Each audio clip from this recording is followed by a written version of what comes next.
Blake's like, okay. All right.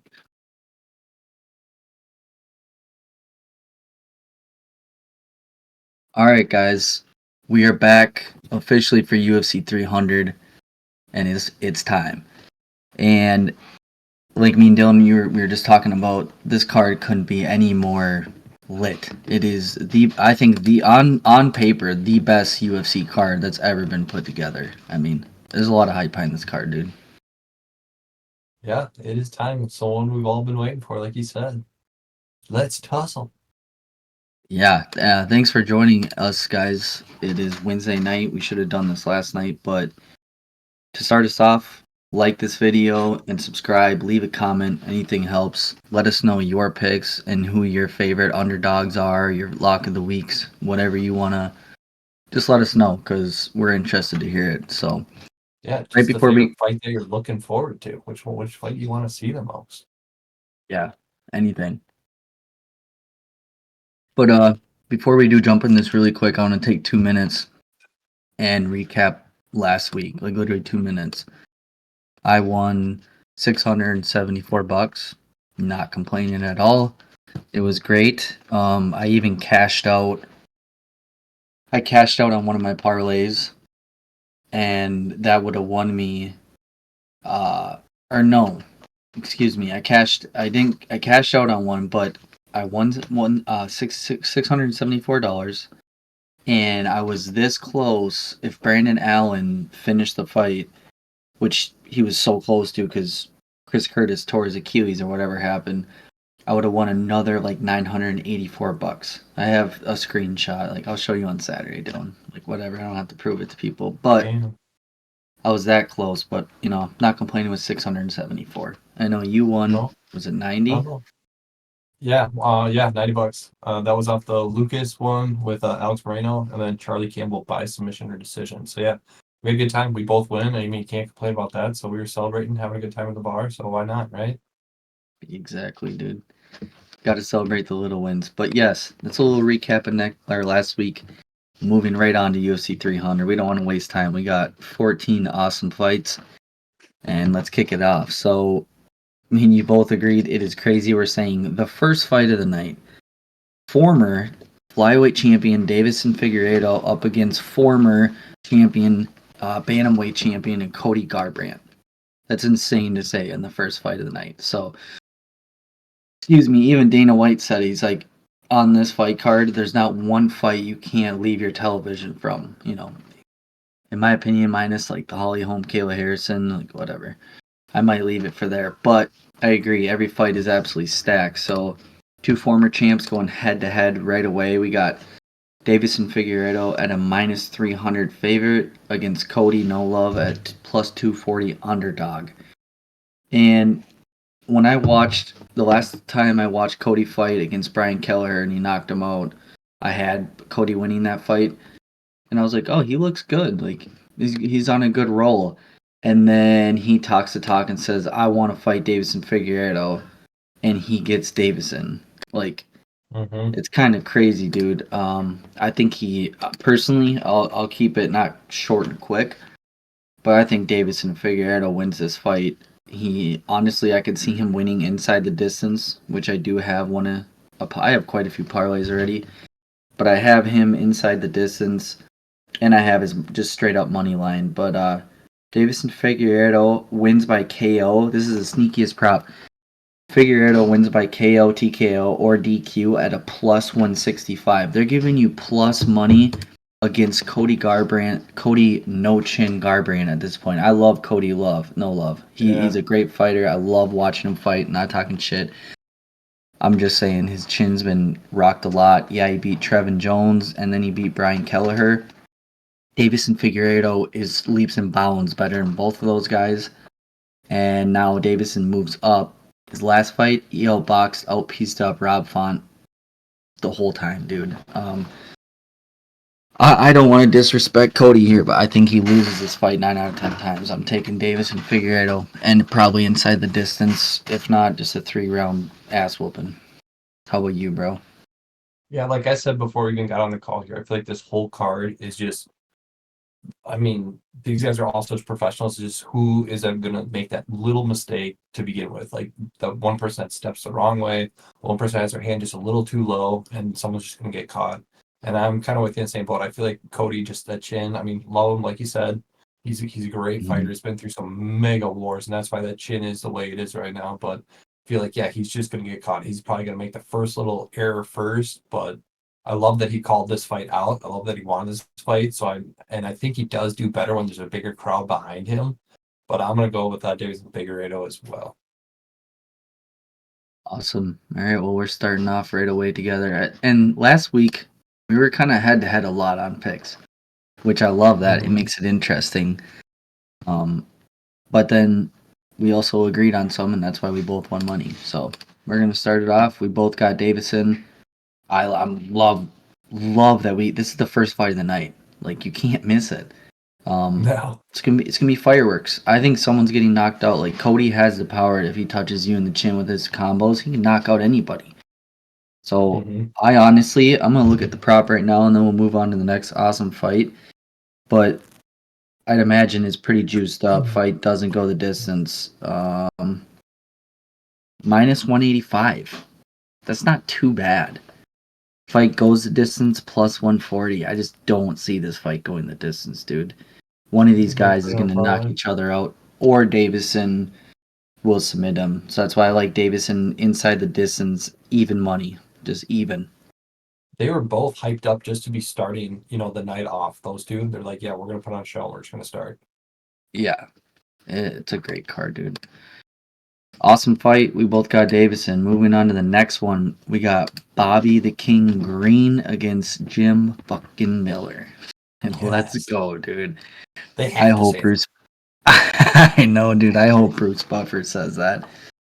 I mean, it's UFC 300. You should get the pass. Um, I feel like I have a not popular pick opinion right here. I got a spicy take. I guess Tapology agrees with me, but I'm taking Jim Miller, dude.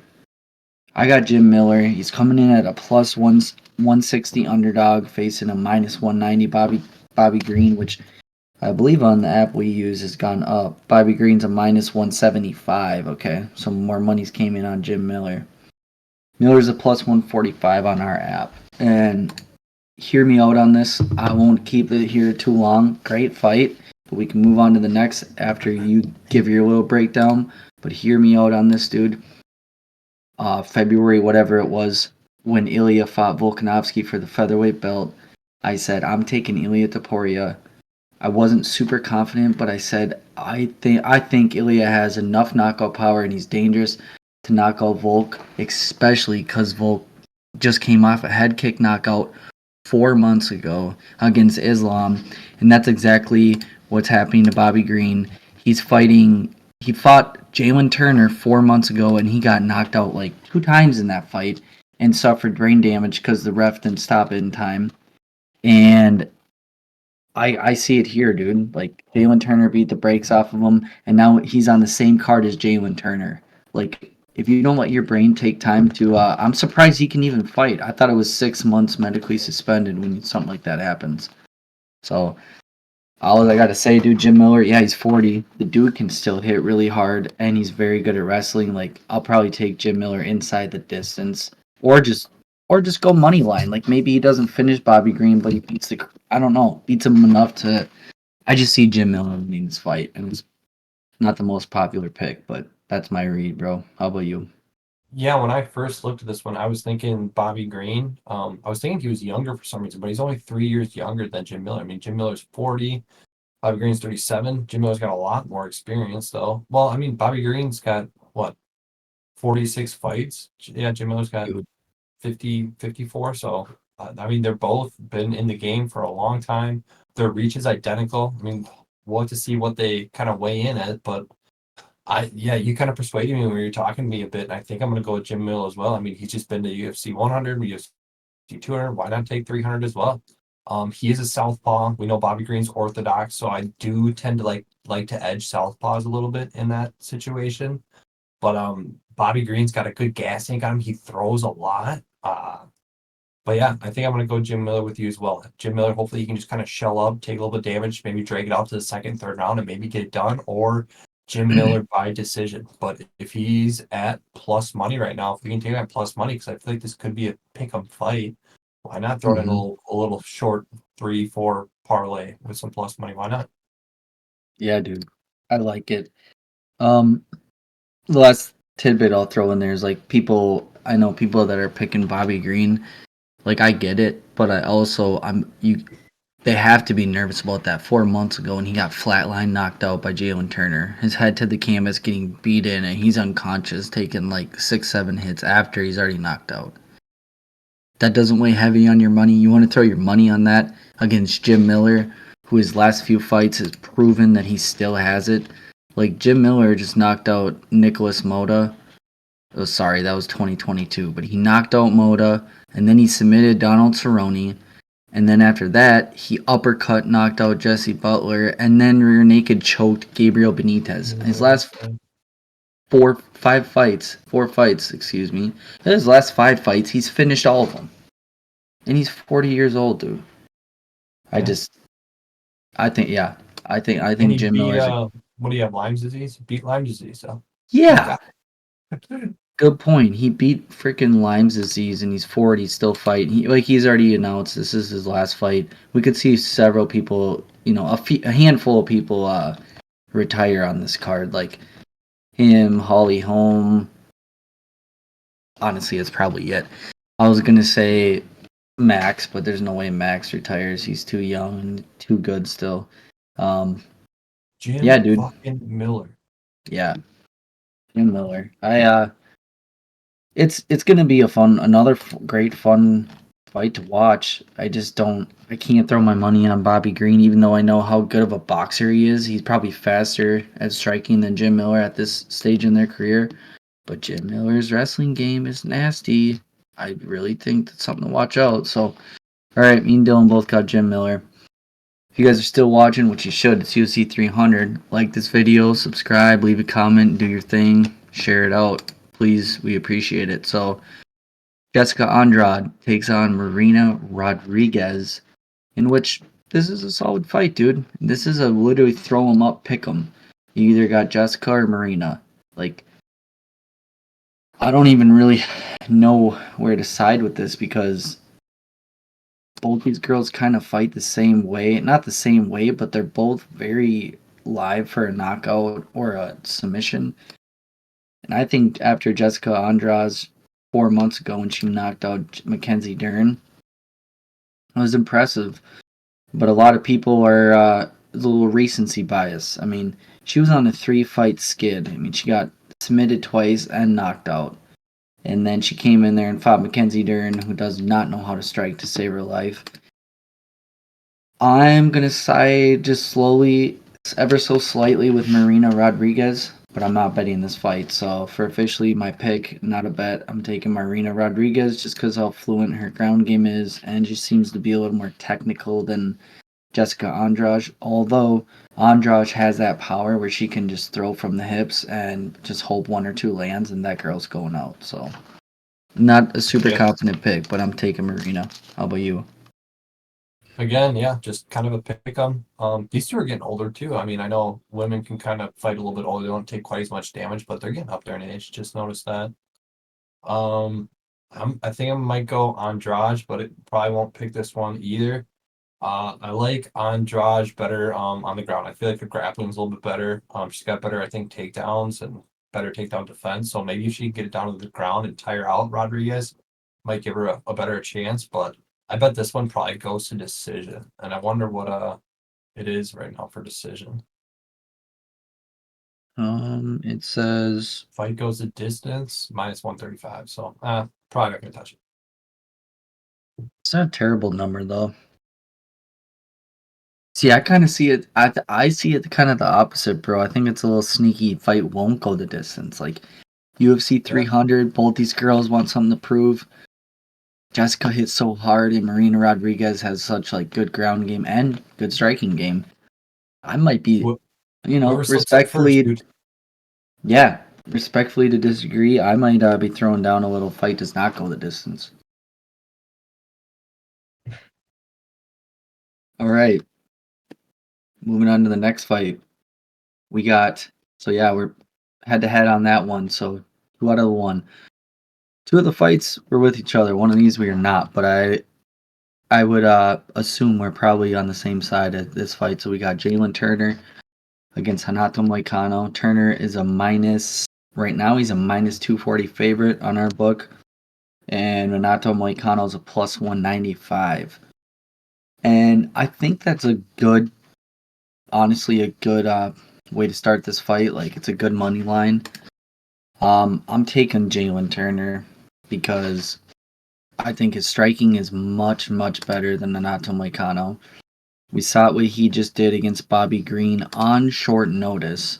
Bobby Green was supposed to fight somebody else, and he came in on short notice and knocked out Bobby Green.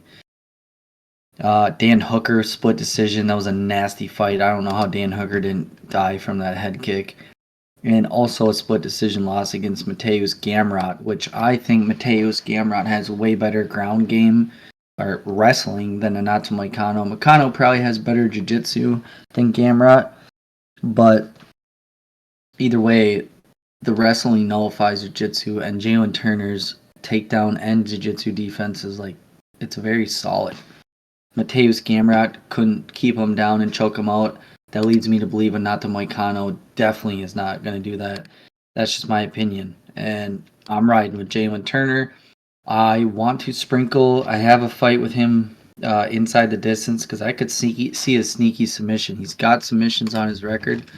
Renato Moicano comes in with that head, his neck exposed, and Jalen Turner could sink in a guillotine. I mean, he did it to Brad Riddell, he did it to Uros Medic in the UFC, and he did it to Brock Weaver. His first fight in the UFC, he came in and he did it by, excuse me, it was not his first fight, but it was right off Contender Series. He submit someone. So, all I'm saying, I have Jalen Turner inside the distance, and I also probably will be sprinkling in a little decision.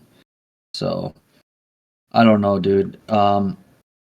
I just think Jalen Turner is the better fighter here, so I'm taking Jalen Turner. How about you? Yeah, I think I'm gonna side with you as well. Yeah, I mean he's 28, Moicano's 34. Jalen Turner, I think, gets his fights done a lot quicker than Moicano does. Moicano tends to stay in there a little bit longer, takes a little bit more damage.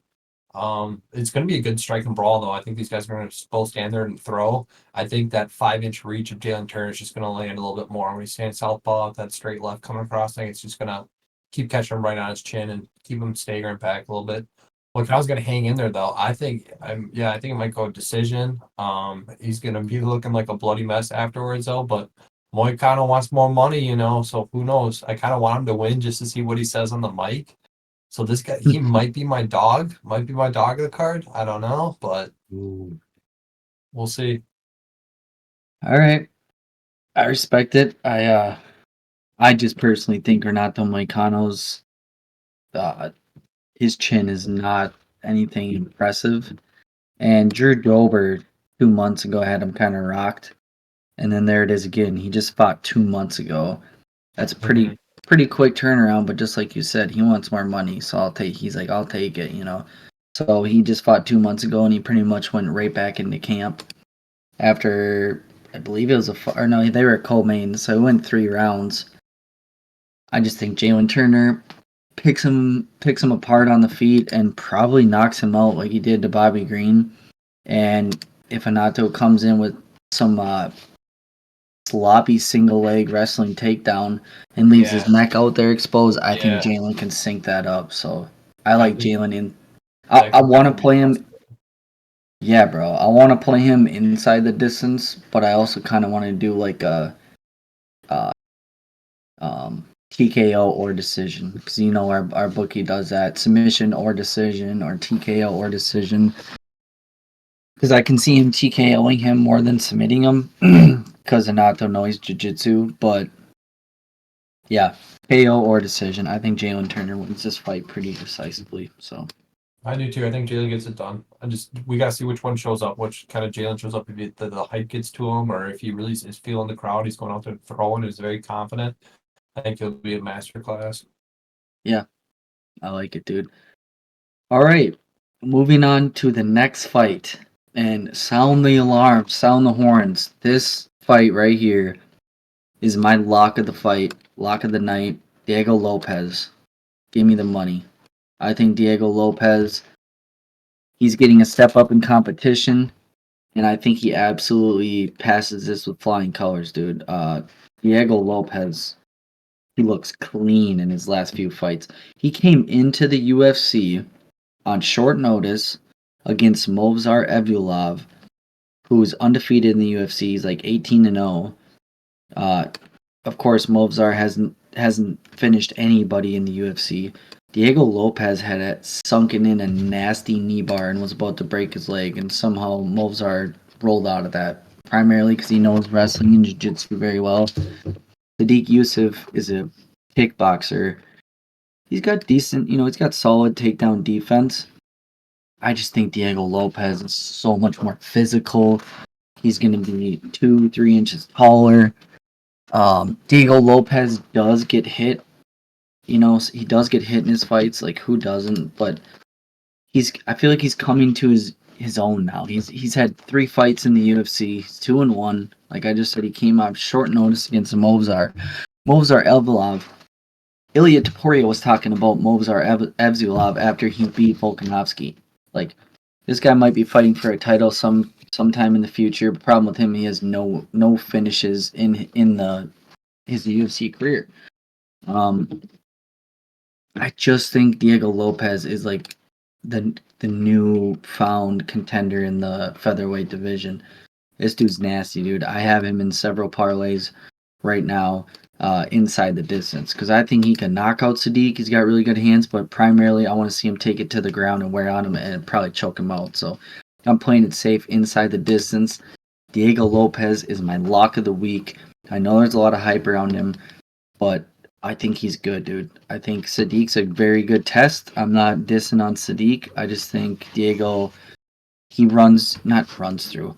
I think Diego beats a few guys in the top 10 division right now. Like, I think he would beat Arnold Allen.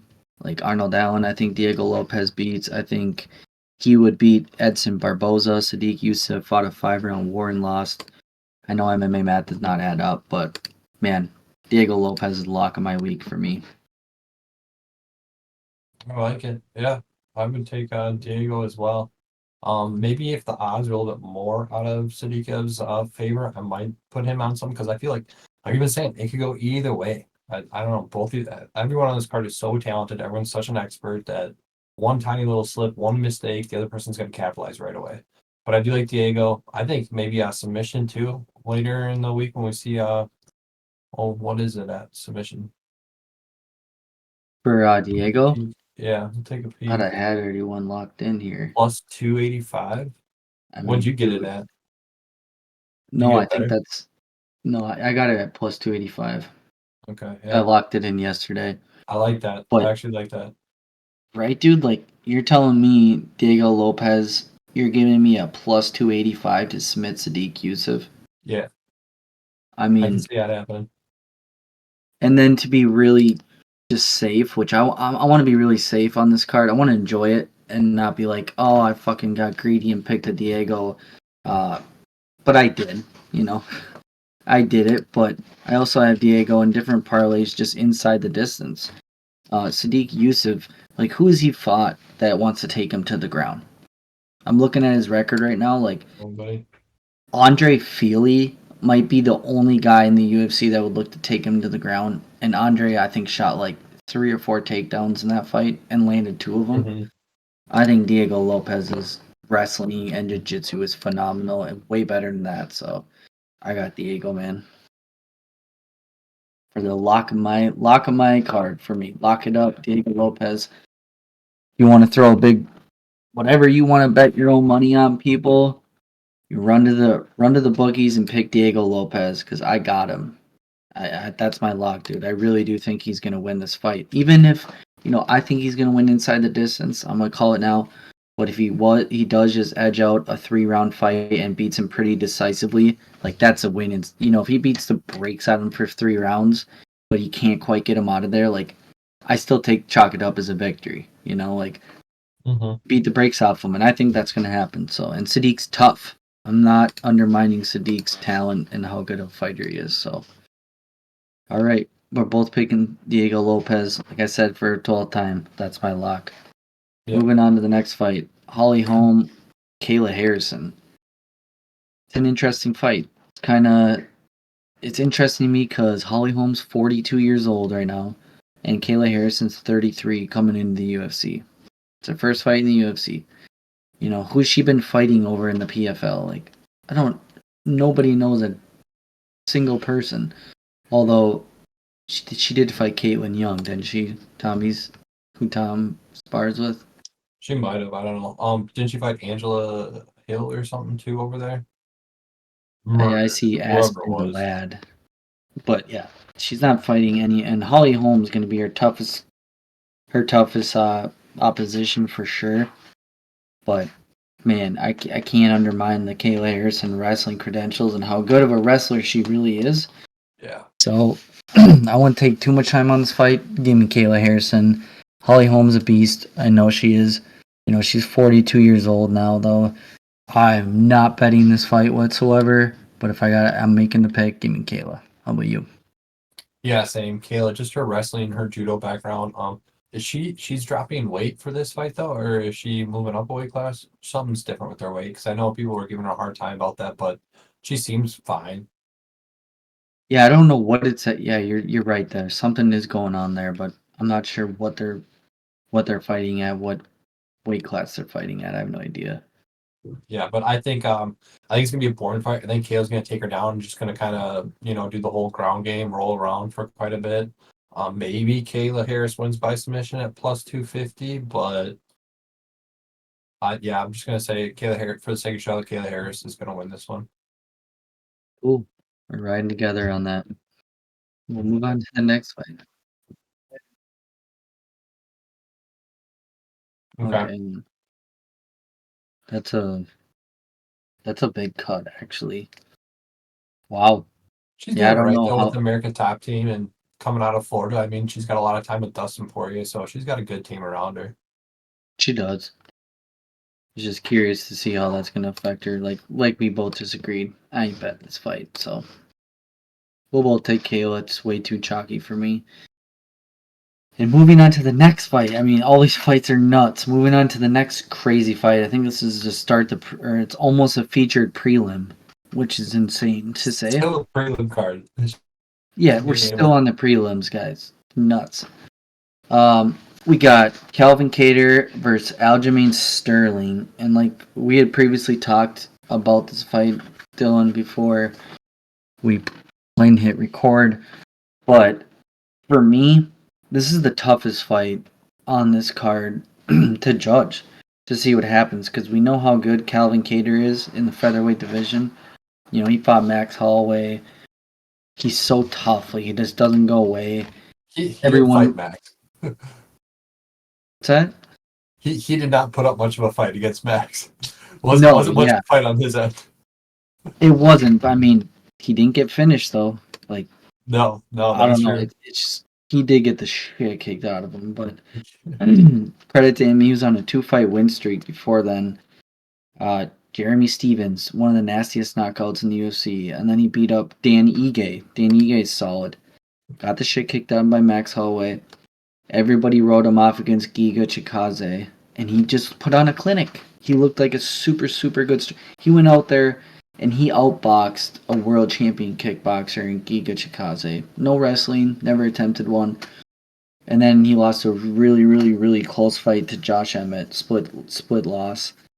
And then he hurt his leg against Arnold Allen, which was really unfortunate to see. So that, honestly, that might just give me the slightest edge that I need to pick Aljamain Sterling because of the injury. But Calvin Kattar's that guy that'll just show up and like spoil your parlay. Like, no, I'm better than you thought I was. Like, I had Giga in a parlay that one. and I lost money because I lost my money because I bet against Calvin Cater, and he's at New England Cartel Boxing. He's an underdog, like Calvin Cater. It's my favorite underdog of the card is between Calvin Cater and then when we get to the next few fights, people, you guys keep tuned in on this. So I don't know, man. I understand how good Aljamain Sterling's grappling game is and his jiu-jitsu and his wrestling. He's so good. And he trains with Marab. But I worry about the last fight. Like Sean O'Malley's very twitchy and all that and long compared to Calvin. But there's just something to be said with that. Like Aljamain Sterling sometimes does weird stuff. Like I don't know. He does weird stuff on the stand up where he doesn't seem like he's super comfortable when he starts getting hit. Obviously, who would be? But he starts getting hit and then kind of does a panic motion. And Calvin Cater knows he's going to come in for that leg. Like, Calvin hits really fucking hard, dude. This fight is so hard for me to judge. I like Aljamain Sterling. I've been betting with him for a long time. Both Pewter fights, I had Aljamain Sterling, believe it or not. Actually, probably not the second one because the first one looked bad. Like, he was getting his ass whooped. I bet him once against Peter. I bet him against Sean O'Malley for sure. And I bet him against Henry Cejudo. Like, I'm not a hater on Henry or on Aljamain Sterling. He's just moving up to a new weight class, and I want to bet him. I'm a degenerate. I probably will.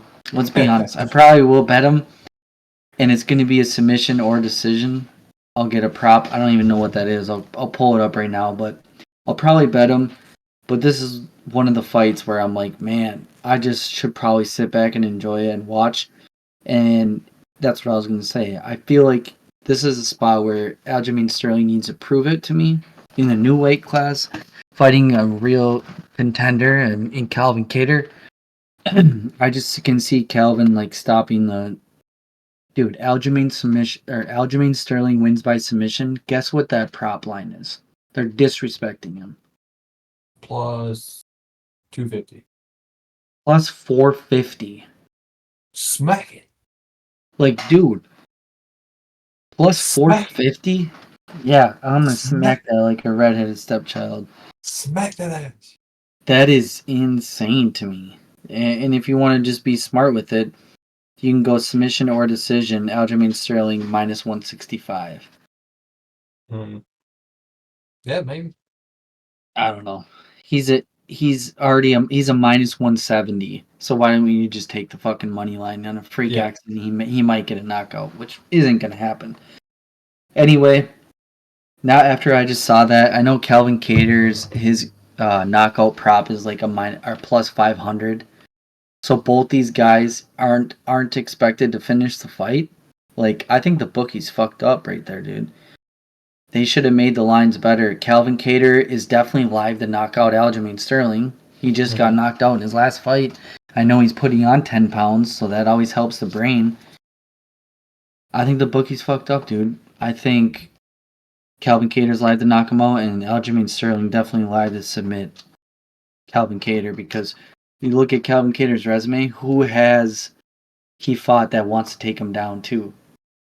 He can't get taken down. He's got a really good takedown defense. It's tough to shoot on him. I mean, like, everyone can get taken down, but it's gonna be put to test. But I agree, his takedown defense is super solid, but he hasn't really fought anybody that goes to take him down, so we don't really know. So, man, I don't know. Can definitely do it. This fight's really hard for me to gauge, but what are you thinking, bro? I don't know yet. No, I'm on the same thing. Like, I love Eljo. I had Eljo against Sugar. Surprised that fight went the way it is. Calvin's taken a lot of damage throughout his career. I mean, the Max fight is the one that just blatantly sticks out in my head. I know you're saying, like, Calvin's got a really good stand-up. He's got some good combos that he throws. But I mean, they're like off the UFC stats, like there's significant striking accuracy. Calvin's only at 39%, where Aljamain's at 52%. So Calvin definitely absorbs a little bit more blows too. I mean, he absorbs like 7 shots per minute. So it's going to be interesting. Aljo typically he always mixes a takedown in with his striking, so it always keeps you guessing the whole time. I don't know if that's going to mess up with Calvin or not. Yeah, this is gonna be a very good fight. I think maybe it just really affected Aljo being that big, I guess, like on stage. I know he's been in championship fights before, but just against Sugar Show in Miami, I think that maybe really got to him. He got a little too egotistical. I think now coming back to this, he's gonna really be rooted. He's gonna go back to the basics. He's gonna mix it all up, and he's just gonna be really well rounded and sound like he's gonna put on a good sound show. Yeah, I like it, dude. So I'm gonna go with Aljo. All right. Yeah, I don't. Fuck. I don't know what I'm gonna do here yet. To be honest with you, I want to edge with Calvin Cater just based on what we know about him, but I also scared about. I haven't seen really much people try to take him down. We know how good Aljo is on the ground. If he gets you down, it's a problem. Mhm. At 135, he's been fighting everybody at 135 his whole career. He was honestly talked about being one of the greatest all-time featherweight, or excuse me, bantamweight champs. And then now he gets knocked out by Sean, and everyone's like, he's running away, he's moving up. No, dude, Aljamain Sterling could barely cut down to 135. He was just killing his body, and that takes a toll on you. And And you got Peloton Maram comes now, coming up, so it was the right move. definitely has Marab. But dude, again here too, Aljamain Sterling's 4 inches shorter than Calvin Cater.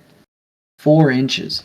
When we come Friday, they're gonna look like I think everyone's gonna be surprised. Like Calvin Cater's really gonna look a whole division bigger than Aljamain Sterling. Maybe not Friday at the weigh-ins. Everyone's gonna look sucked out, but I should say ceremonial weigh-ins, face-offs.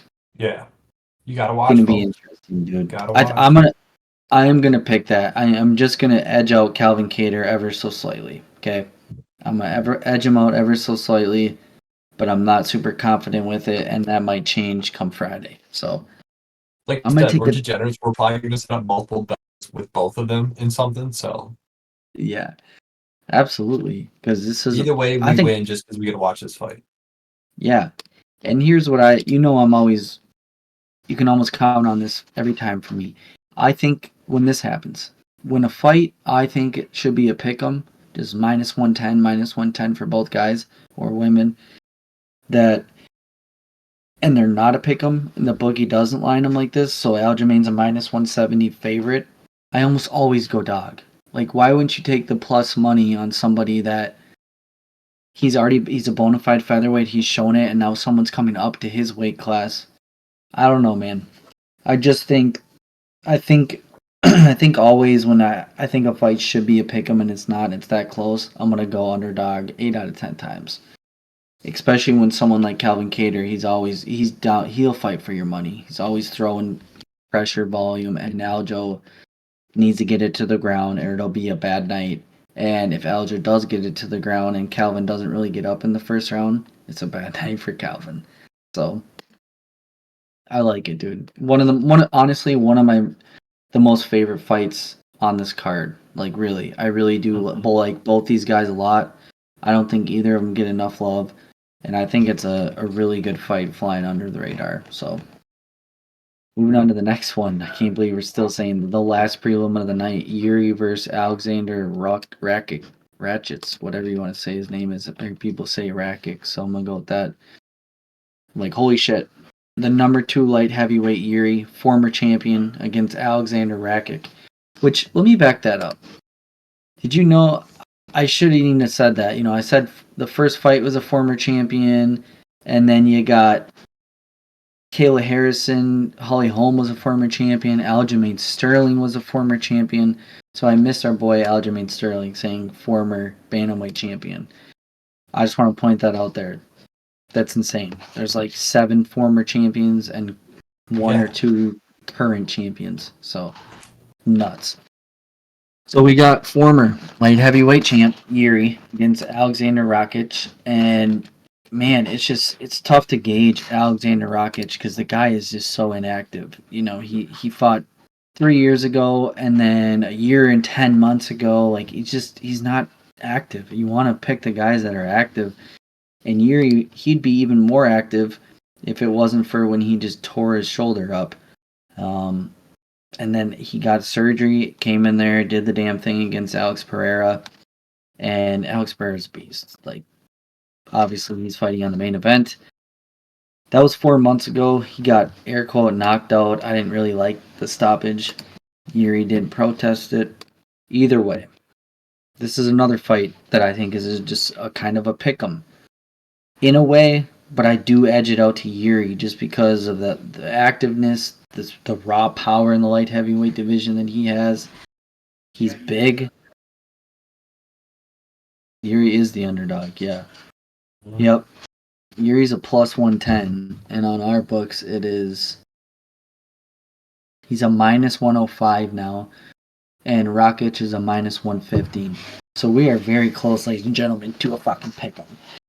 And I think Yuri should be the slight favorite. So lock that money in right now, right?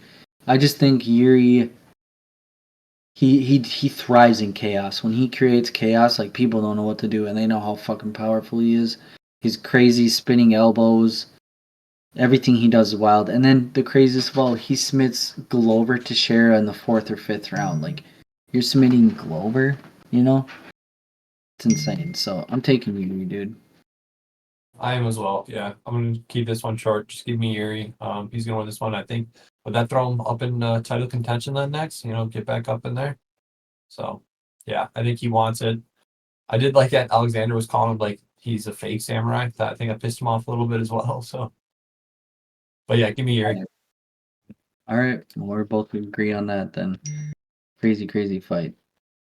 Moving on to the next one, the main card of the evening. Starting it off, Bo Nickel, Cody Brundage, and I think personally, I think that's a crazy line that Bo Nickel's a minus 2,000 favorite now, and Brundage is a plus 1,000 underdog. I think it's insane, but I do think Bo Nickel is just like the much better fighter. And if he runs through Cody in the first or second round and finishes him, they need to give him someone that's actually going to give him a fight, you know? And Cody Brundage, he's tough, yeah, but his second to last fight, Jacob Malkoon, disqualification. He was getting beat up, and then they disqualified Jacob because elbow to the back of the head. And then he picks up and slams Zach Reese, which that guy was undefeated coming into the UFC. Wasn't expecting that. I just don't see him beating Bo Nickel, so I'm taking Bo Nickel, but I'm not betting on the chalky favorite. I already got a parlay set in here. Fight goes under 1.5 round at minus 275. So Yeah, but at those odds, you'd almost just want to do a little something with Cody just to make it interesting. I know, but then that's like I felt the same way at Bo Nickel's last 2 fights, and I was like, nah, Bo's gonna win, and then he wins in the first round. I'm like, yeah, I can't bet against Plain Bo and safe. Nickel. Yeah, until it's like a top 15 middleweight. If he's like 15th ranked middleweight, whoever the hell it is, that's a leaps and bounds from Cody Brundage. I think he beats Cody Brundage pretty quick too. Yeah, this will be Bo Nichols.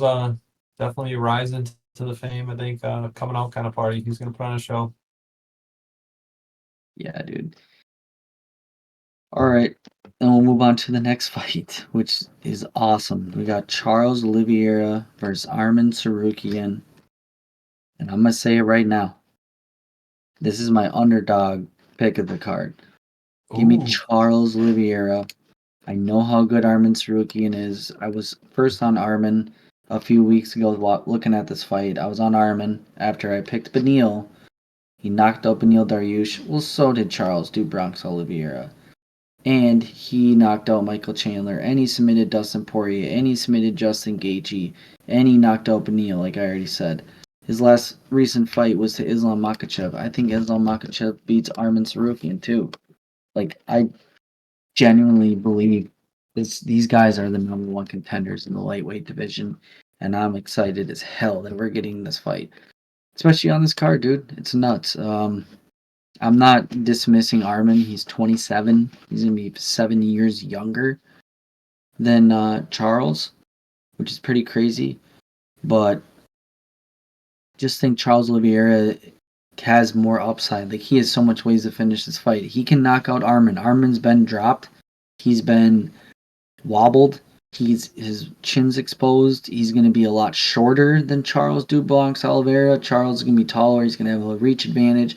I think he's a better jiu-jitsu player. If Armin looks for takedowns, which I doubt he's going to do, so that leaves Armin just striking, which I think, yeah, Charles does. Charles does get dropped in his fights, but he Yeah. always comes back like a zombie and then comes back pissed off and wins. Like, you're giving me Charles Dubronx Oliveira, who everyone thought would possibly be the greatest lightweight of all time. Once Habib leaves, he went on an absolute tear, and like I said, just ran through those guys. And now you're giving me him at a plus 180. Fuck yeah, this is my underdog of the card, dude. Give me Charles Oliveira. I like it. This is another fight that, like you said, just so thankful we get to watch. And another one that I'll probably be setting up multiple bets on both sides. I mean, Oliveira by submission plus 375. Why not? You know how many submissions he gets? He's a submission king. Gets every freaking performance of Insane. the night bonus that he can. So A plus yeah, 375 against a Charles submission, that is disrespectful. And a plus 575 for his yeah, knockout. dude, Dude, multiple bets. Like we're gonna I'm set up multiple bets on him. I'm shooting a submission and a KO, different bets, just straight money, maybe like 50 on each. Like Yeah, one of them's got to hit. I personally think. Like I'll get my money back on the other one. That's insane. yeah, it's gonna be a good fight. I'm gonna go with Charles too, just because it's Charles. But this fight's gonna be so entertaining. I agree, dude. Like you just said, just grateful we get this But freaking again, fight Armin on can this hit, card. and we have seen Charles get He dropped. can. Like anything can He can. happen if somebody screws up just a little bit. Oh my god, And Art. I would be such a nervous wreck watching this whole card. I would be sweating, heart's gonna be palpitating. Oh Oh, you god, just got to. No, dude, you got to enjoy it. We're gonna have fun. playing, give me mouth to mouth. His mic's muted, but I heard him laugh in the other room. But Armin Sarukian wins by KO TKO. That's a plus 175. Like another Ah, fight that's plus money against the board. You get plus money for an Armin Sarukian knockout. I just personally don't I like see. Charles by knockout better though. I feel like Me too. at that amount of Me money, too. why not? And I just don't see Armin knocking out Charles. I just really don't. And he's not going to go to the ground with them. At least if he's smart. So whatever, man. We're both picking Charles, right? Yeah, I like it. but Moving on to the next yeah, fight. Justin Gaethje, 5-round fight for the BMF title against Max Holloway. this is my fight of the And night. I'm looking forward to this one the most. I'm looking really forward to it too, bro. Um, I just gotta say, Justin Gaethje, lightweight, bona fide lightweight UFC fighter. Max moving up to lightweight. We saw Max move up to lightweight against Dustin Poirier, and he got beat up. He got beat up, dude. And I don't know, man. This one's kind of hard for me too, but I'm gonna edge it out for Justin Gaethje, just on his raw kicking power and his raw kicks. Max sits heavy on his front lead leg, and we watched Volkanovski rip the leg kicks to Max Holloway. So I'll keep it quick, man. I think Justin Gaethje wins this fight. Yep, I'm gonna go Gaethje as well. This is gonna be a phenomenal fight, though. This is gonna be one where I'm thinking. I wish we could bet on a moment where they both just point to the center of the ring, like, all right, let's just start duking it out for like the last minute. I think that's Hell definitely gonna yeah. happen. Yeah, dude. But yeah, BMF title, well deserved for either one of these guys.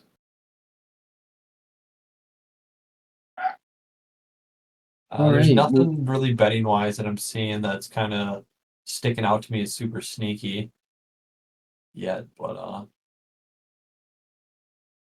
Yeah, just gonna say Gaethje. somebody bet a Max. What was it? I think it was Die Hard MMA. He bet submission props for Max Holloway. I could see that happening though. Like someone could get dropped. Like when it gets crazy in the third round, they're both bloodied up. They're just swinging like crazy. Somebody just slips in a rear naked choke or something like that. Like I could see that happen. SC plus 1600. I think Gaethje's the plus 2,000, which I think that should almost be the other way around. Yeah, but Gaethje don't really tend to submit anybody. Max doesn't either though. No, he doesn't. He has like one or two, but yeah, I'm taking Gaethje. I just think we watched Dustin Poirier kind of lay out the blueprint for Justin. Like Justin just knocked out Dustin Poirier. Dustin Poirier beat up Max Holloway. I know MMA math does not add up, but Max is moving up again. Like I just Yeah, I was gonna say don't they're think it's moving fair. at one, fighting at 155, right? Yeah, I just don't think that's too smart. But I'll be watching the fight, dude. It's gonna be a great one. So moving on to the co-main event of the evening, we are almost done with the stacked UFC 300. Weili Zhang versus Yan. I'm just gonna call her Yan. I don't even know how to pronounce her first name, but Yan. And I respect her fighting style and everything she's done so far, but I'm taking Weili Zhang, dude. Like, how can you not? She's a massive favorite. Plus 500 now, I think. Let me see. Minus 500. Big favorite. 96% of Tapology thinks Zhang's gonna beat it. Continue to be the champion. I got the champ, dude. Give me Weili. I don't even have to talk on that one to fight. I just think she beats her. Yeah, I'm gonna make that my lock of this card as well. I think Weili's gonna, get her done. Hell yeah. I mean, she's so good, dude. And that one's gonna be a banger to end the co-main to move on into the main event, which people are sleeping on a lot. I think they're not giving it the respect. Yeah, everyone wanted not really me. I could give a shit less about Connor, but McGregor versus Chandler. Everyone wanted that to be the main event. Dana couldn't get it done. He couldn't get Dricus versus Strickland or Dricus versus Izzy. He couldn't do Bilal versus Leon. Whatever. So this is the main event, and I like it. I'm not gonna hate on it. I like it because I got the underdog, Jamal Sweet Dreams Hill. I think Jamal Sweet Dreams Hill knocks out Alex Pereira, and if he does not knock him out, I think he's winning by decision. I just think Jamal Hill's kickboxing and boxing is like underrated. And Alex Pereira is now 36 years old, almost 37. And I think he's gotten just like a slight bit slower. Like he almost got knocked out by Yuri, dude. Um, and he did get knocked out cold by Izzy. Yeah, that was 11 months ago, but he got knocked out cold. And I think Jamal Hill hits even harder. He's got really good head kicks. He's got just clean boxing. I think he's going to get hit with a few leg kicks by Pereira. But ultimately, dude, I really do think Jamal Hill wins this fight. How about you? Yeah, it's good. I mean, I'm happy they got this one for the main event. I think it's gonna be a really good fight. I think they match up well. I do like what you're saying about Jamal. Jamal's been training a ton too with Izzy, and we know Izzy's got the most experience with Alex. So that's good. Great, great to have in your back pocket there, taking all the notes from him. You just mentioned Alex's leg kicks, dude. That could, I mean, Lance feels the body, a couple of the legs, slows Jamal down. Jamal can't land as good a punch as he wants to. Oh, this Yeah. is gonna be a good one to not walk away from the TV. So definitely, yeah, I don't know. I want to go Alex, but I could see this one just kind of being a pick 'em, and yeah, I don't know. It's gonna be a good one. I'm gonna say Alex just for the show, but I don't know. Yeah. I'm so And I nervous. and it makes sense, dude. Like you said, this fight should be a pick 'em. We're at minus 130 plus 110. I think by Saturday it's gonna be a pick 'em. I think more money's gonna come in on Jamal Hill.